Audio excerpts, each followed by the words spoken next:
નમસ્કાર, સંદેશ ન્યૂઝ જોઈ રહ્યા છો આપ, તમારી સાથે સત્યની સાથે અને તમામ ન્યૂઝ અપડેટ સાથે હું ઝંખના દવે। પાટીદાર અનામત આંદોલનના 167 કેસ પરત ખેંચવામાં આવ્યા। પાલનપુરના ગઢ પંથકમાં 167 સામે ફરિયાદ થઈ હતી, ત્યારે ગઢ પંથકમાં આંદોલન સમયે 2 યુવકોના મોત પણ થયા હતા।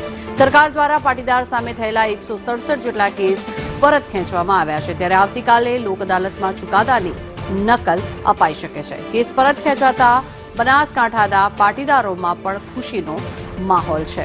167 જેટલા લોકો સામે જે ફરિયાદ દાખલ કરવામાં આવી હતી, આવતીકાલે લોક અદાલતમાં આ ચુકાદાની નકલ અપાઈ શકે છે, ત્યારે પાટીદાર અનામત આંદોલનના 167 કેસ પરત ખેંચવામાં આવ્યા છે।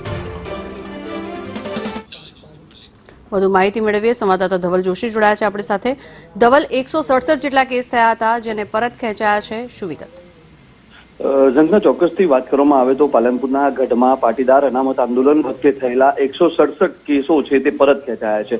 મહત્વની વાત છે કે પાટીદાર આંદોલન સમયે પાલનપુરના ગઢ પંથકમાં 167 વ્યક્તિઓ સામે કેસો થયા હતા, તો ગઢ પંથકમાં આંદોલન સમયે 2 યુવકોના મોત પણ થયા હતા। જો કે આ જે પ્રકારે સમગ્ર જે કેસની કાર્યવાહી તે ચાર્જશીટ હાથ ધરાઈ હતી, કોર્ટે કાર્યવાહી હાથ ધરી હતી ને પાટીદાર પ્રતિનિધિ મંડળે આ તમામ કેસો પરત ખેંચવા માટે અનેક વખત મુખ્યમંત્રીને રજૂઆતો પણ કરી હતી। આખરે રાજ્ય સરકાર દ્વારા પાટીદારો સામે થયેલા 167 કેસો છે તે પરત ખેંચાયા છે।